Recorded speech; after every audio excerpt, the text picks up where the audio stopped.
Welcome. Today we're reading the chapter The End of BUKAWAI, of the novel Jungle Tales of Tarzan. Last time, Lord Greystoke was enjoying a pheasant shoot in England, completely unaware that the real Lord Greystoke, Tarzan, was hunting in the jungle of Africa.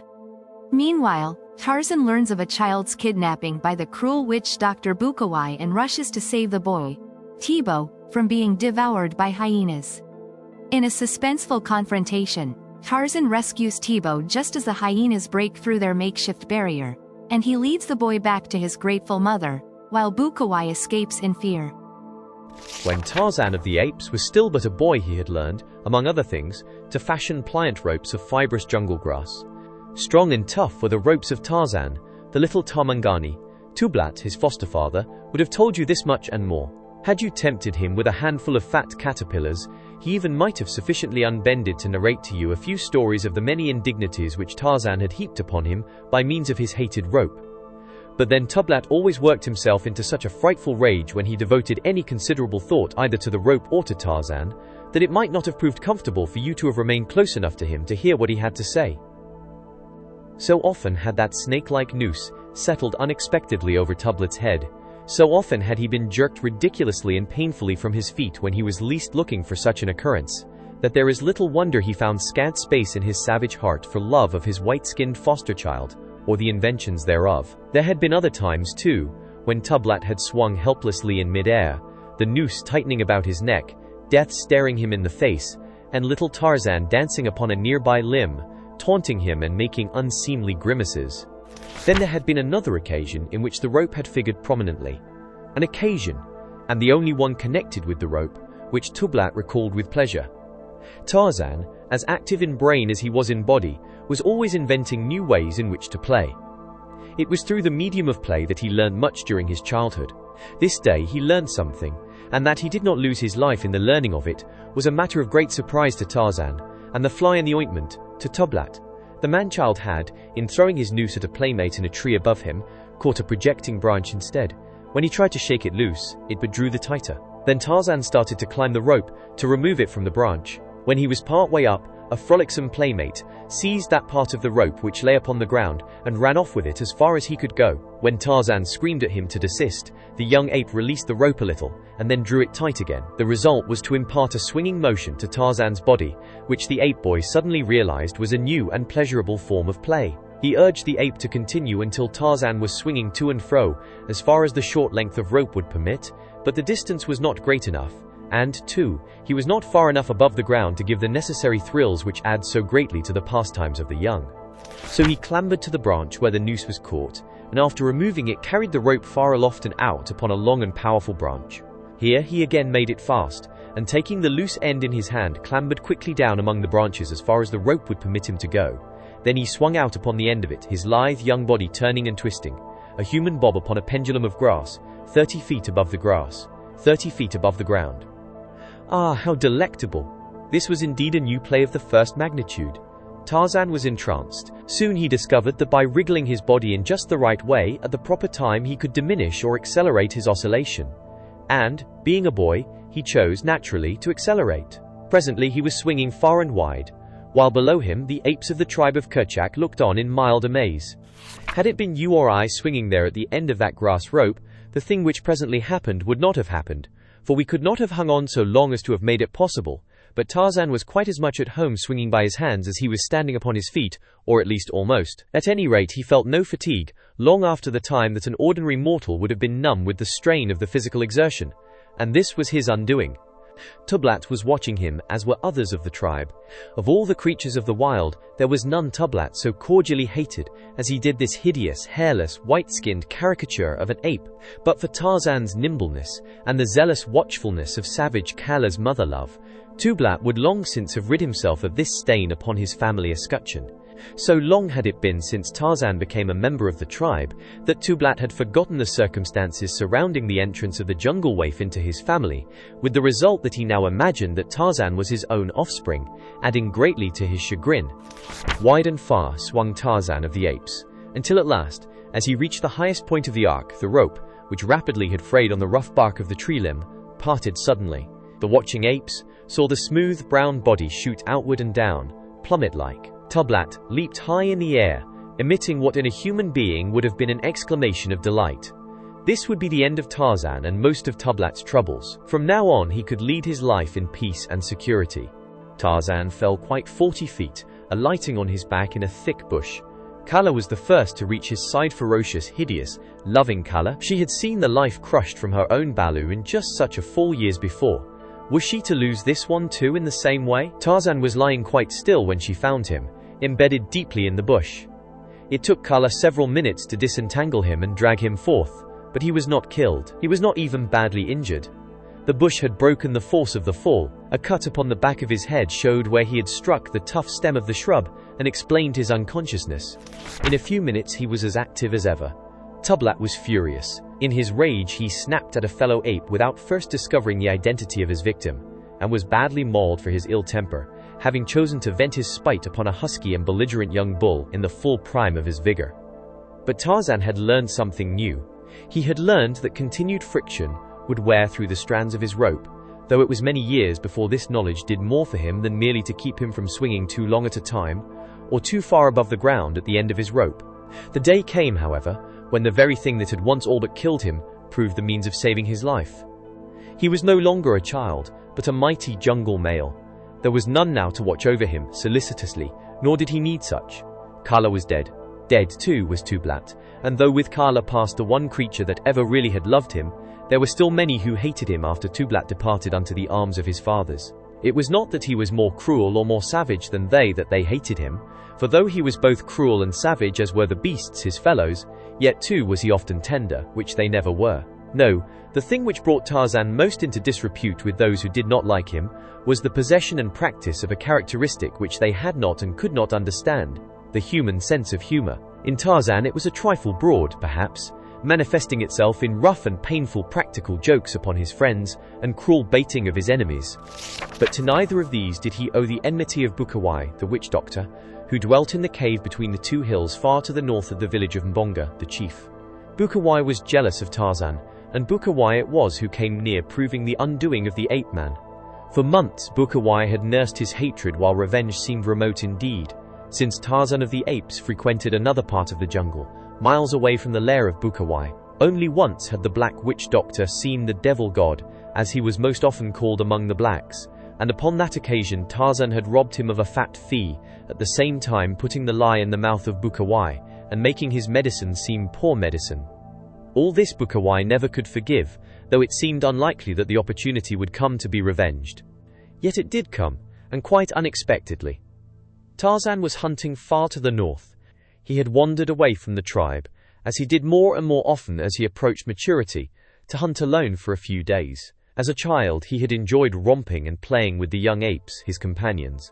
But now these playfellows of his had grown to surly, lowering bulls, or to touchy, suspicious mothers, jealously guarding helpless balas. So Tarzan found in his own man-mind a greater and a truer companionship than any or all of the apes of Kerchak could afford him. This day, as Tarzan hunted, the sky slowly became overcast. Torn clouds, whipped to ragged streamers, fled low above the treetops. They reminded Tarzan of frightened antelope fleeing the charge of a hungry lion. But though the light clouds raced so swiftly, the jungle was motionless. Not a leaf quivered, and the silence was a great, dead weight insupportable. Even the insects seemed stilled by apprehension of some frightful thing impending, and the larger things were soundless. Such a forest, such a jungle, might have stood there in the beginning of that unthinkably far-gone age, before God peopled the world with life, when there were no sounds, because there were no ears to hear. And over all lay a sickly, pallid ochre light, through which the scourged clouds raced. Tarzan had seen all these conditions many times before, yet he never could escape a strange feeling at each recurrence of them. He knew no fear, but in the face of nature's manifestations of her cruel, immeasurable powers, he felt very small and very lonely. Now he heard a low moaning far away. "The lions seek their prey," he murmured to himself, looking up once again at the swift flying clouds. The moaning rose to a great volume of sound. "They come," said Tarzan of the Apes, and sought the shelter of a thickly foliaged tree. Quite suddenly the trees bent their tops simultaneously, as though God had stretched a hand from the heavens and pressed his flat palm down upon the world. "They pass," whispered Tarzan. "The lions pass. Then came a vivid flash of lightning, followed by deafening thunder. "The lions have sprung," cried Tarzan, "and now they roar above the bodies of their kills." The trees were waving wildly in all directions now. A perfectly demoniacal wind threshed the jungle pitilessly. In the midst of it, the rain came, not as it comes upon us of the Northlands, but in a sudden, choking, blinding deluge. The blood of the kill, thought Tarzan, huddling himself closer to the bole of the great tree beneath which he stood. He was close to the edge of the jungle, and at a little distance he had seen 2 hills before the storm broke, but now he could see nothing. It amused him to look out into the beating rain, searching for the 2 hills and imagining that the torrents from above had washed them away. Yet he knew that presently the rain would cease, the sun come out again, and all be as it was before, except where a few branches had fallen, and here and there some old and rotted patriarch had crashed back to enrich the soil upon which he had fatted for, maybe, centuries. All about him branches and leaves filled the air or fell to earth, torn away by the strength of the tornado and the weight of the water upon them. A gaunt corpse toppled and fell a few yards away. But Tarzan was protected from all these dangers by the wide-spreading branches of the sturdy young giant beneath which his jungle craft had guided him. Here there was but a single danger, and that a remote one. Yet it came. Without warning, the tree above him was riven by lightning, and when the rain ceased and the sun came out, Tarzan lay stretched as he had fallen, upon his face amidst the wreckage of the jungle giant that should have shielded him. BUKAWAI came to the entrance of his cave after the rain, and the storm had passed, and looked out upon the scene. From his one eye BUKAWAI could see, but had he had a dozen eyes, he could have found no beauty in the fresh sweetness of the revivified jungle, for to such things, in the chemistry of temperament, his brain failed to react. Nor, even had he had a nose, which he had not for years, could he have found enjoyment or sweetness in the clean-washed air. At either side of the leper stood his sole and constant companions, the 2 hyenas, sniffing the air. Presently one of them uttered a low growl, and with flattened head started, sneaking and wary, toward the jungle. The other followed. BUKAWAI, his curiosity aroused, trailed after them, in his hand a heavy knobstick. The hyenas halted a few yards from the prostrate Tarzan, sniffing and growling. Then came BUKAWAI, and at first he could not believe the witness of his own eyes. But when he did, and saw that it was indeed the devil god, his rage knew no bounds, for he thought him dead, and himself cheated of the revenge he had so long dreamed upon. The hyenas approached the ape-man with bared fangs. BUKAWAI, with an inarticulate scream, rushed upon them, striking cruel and heavy blows with his knobstick, for there might still be life in the apparently lifeless form. The beasts, snapping and snarling, half turned upon their master and their tormentor, but long fear still held them from his putrid throat. They slunk away a few yards, and squatted upon their haunches, hatred and baffled hunger gleaming from their savage eyes. BUKAWAI stooped and placed his ear above the ape-man's heart. It still beat. As well as his sloughed features could register pleasure, they did so, but it was not a pretty sight. At the ape-man's side lay his long, grass rope. Quickly BUKAWAI bound the limp arms behind his prisoner's back. Then he raised him to one of his shoulders, for, though BUKAWAI was old and diseased, he was still a strong man. The hyenas fell in behind as the witch doctor set off toward the cave, and through the long black corridors they followed, as BUKAWAI bore his victim into the bowels of the hills. Through subterranean chambers, connected by winding passageways, BUKAWAI staggered with his load. At a sudden turning of the corridor, daylight flooded them, and BUKAWAI stepped out into a small, circular basin in the hill, apparently the crater of an ancient volcano, one of those which never reach the dignity of a mountain and are little more than lava-rimmed pits close to the Earth's surface. Steep walls rimmed the cavity. The only exit was through the passageway by which BUKAWAI had entered. A few stunted trees grew upon the rocky floor. 100 feet above could be seen the ragged lips of this cold, dead mouth of hell. BUKAWAI propped Tarzan against a tree and bound him there with his own grass rope, leaving his hands free, but securing the knots in such a way that the ape-man could not reach them. The hyenas slunk to and fro, growling. BUKAWAI hated them, and they hated him. He knew that they but waited for the time when he should be helpless, or when their hatred should rise to such a height as to submerge their cringing fear of him. In his own heart was not a little fear of these repulsive creatures, and because of that fear, BUKAWAI always kept the beasts well fed, often hunting for them when their own forages for food failed. But ever was he cruel to them with the cruelty of a little brain, diseased, bestial, primitive. He had had them since they were puppies. They had known no other life than that with him, and though they went abroad to hunt, always they returned. Of late, BUKAWAI had come to believe that they returned not so much from habit as from a fiendish patience, which would submit to every indignity and pain rather than forego the final vengeance, and BUKAWAI needed but little imagination to picture what that vengeance would be. Today he would see for himself what his end would be, but another should impersonate BUKAWAI. When he had trussed Tarzan securely, BUKAWAI went back into the corridor, driving the hyenas ahead of him, and pulling across the opening a lattice of laced branches, which shut the pit from the cave during the night that BUKAWAI might sleep in security. For then the hyenas were penned in the crater that they might not sneak upon a sleeping BUKAWAI in the darkness. BUKAWAI returned to the outer cave mouth, filled a vessel with water at the spring which rose in the little cannon close at hand, and returned toward the pit. The hyenas stood before the lattice looking hungrily toward Tarzan. They had been fed in this manner before. With his water, the witch doctor approached Tarzan and threw a portion of the contents of the vessel in the ape-man's face.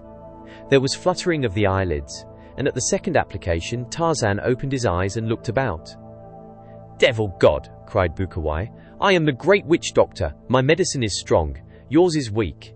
If it is not, why do you stay tied here like a goat that is bait for lions?" Tarzan understood nothing the witch doctor said, therefore he did not reply, but only stared straight at BUKAWAI with cold and level gaze. The hyenas crept up behind him. He heard them growl, but he did not even turn his head. He was a beast with a man's brain. The beast in him refused to show fear in the face of a death which the man-mind already admitted to be inevitable. BUKAWAI, not yet ready to give his victim to the beasts, rushed upon the hyenas with his knobstick. There was a short scrimmage in which the brutes came off second best, as they always did. Tarzan watched it. He saw and realized the hatred which existed between the two animals and the hideous semblance of a man. With the hyenas subdued, BUKAWAI returned to the baiting of Tarzan, but finding that the ape-man understood nothing he said, the witch doctor finally desisted. Then he withdrew into the corridor and pulled the latticework barrier across the opening. He went back into the cave and got a sleeping mat, which he brought to the opening, that he might lie down and watch the spectacle of his revenge in comfort. The hyenas were sneaking furtively around the ape-man. Tarzan strained at his bonds for a moment, but soon realized that the rope he had braided to hold Numa, the lion, would hold him quite as successfully. He did not wish to die, but he could look death in the face now, as he had many times before without a quaver. As he pulled upon the rope, he felt it rub against the small tree about which it was passed. Like a flash of the cinematograph upon the screen, a picture was flashed before his mind's eye from the storehouse of his memory. He saw a lithe, boyish figure swinging high above the ground at the end of a rope. He saw many apes watching from below, and then he saw the rope part and the boy hurtle downward toward the ground. Tarzan smiled. Immediately, he commenced to draw the rope rapidly, back and forth across the tree trunk. The hyenas, gaining courage, came closer. They sniffed at his legs, but when he struck at them with his free arms, they slunk off. He knew that with the growth of hunger they would attack. Coolly, methodically, without haste, Tarzan drew the rope back and forth against the rough trunk of the small tree. In the entrance to the cavern, BUKAWAI fell asleep. He thought it would be some time before the beasts gained sufficient courage or hunger to attack the captive. Their growls and the cries of the victim would awaken him. In the meantime, he might as well rest, and he did. Thus the day wore on, for the hyenas were not famished, and the rope with which Tarzan was bound was a stronger one than that of his boyhood, which had parted so quickly to the chafing of the rough tree bark. Yet, all the while hunger was growing upon the beasts, and the strands of the grass rope were wearing thinner and thinner. BUKAWAI slept. It was late afternoon before one of the beasts, irritated by the gnawing of appetite, made a quick, growling dash at the ape-man. The noise awoke BUKAWAI. He sat up quickly and watched what went on within the crater. He saw the hungry hyena charge the man, leaping for the unprotected throat. He saw Tarzan reach out and seize the growling animal, and then he saw the second beast spring for the devil god's shoulder. There was a mighty heave of the great smooth-skinned body. Rounded muscles shot into great, tensed piles beneath the brown hide. The ape-man surged forward with all his weight and all his great strength. The bonds parted, and the three were rolling upon the floor of the crater, snarling, snapping, and rending. BUKAWAI leaped to his feet. Could it be that the devil god was to prevail against his servants? Impossible. The creature was unarmed, and he was down with two hyenas on top of him. But BUKAWAI did not know Tarzan. The ape-man fastened his fingers upon the throat of one of the hyenas and rose to one knee, though the other beast tore at him frantically in an effort to pull him down. With a single hand, Tarzan held the one, and with the other hand he reached forth and pulled toward him the second beast. And then BUKAWAI, seeing the battle going against his forces, rushed forward from the cavern brandishing his knobstick. Tarzan saw him coming, and rising now to both feet, a hyena in each hand, he hurled one of the foaming beasts straight at the witch doctor's head. Down went the two, in a snarling, biting heap. Tarzan tossed the second hyena across the crater, while the first gnawed at the rotting face of its master. But this did not suit the ape-man. With a kick, he sent the beast howling after its companion, and springing to the side of the prostrate witch doctor, dragged him to his feet. BUKAWAI, still conscious, saw death, immediate and terrible, in the cold eyes of his captor, so he turned upon Tarzan with teeth and nails. The ape-man shuddered at the proximity of that raw face to his. The hyenas had had enough and disappeared through the small aperture leading into the cave. Tarzan had little difficulty in overpowering and binding BUKAWAI. Then he led him to the very tree to which he had been bound. But in binding BUKAWAI, Tarzan saw to it that escape after the same fashion that he had escaped would be out of the question. Then he left him. As he passed through the winding corridors and the subterranean apartments, Tarzan saw nothing of the hyenas. "They will return," he said to himself. In the crater between the towering walls, BUKAWAI, cold with terror, trembled as with ague. "They will return," he cried, his voice rising to a fright-filled shriek, and they did. Did you enjoy today's chapter of Jungle Tales of Tarzan? Why not subscribe and ring the bell?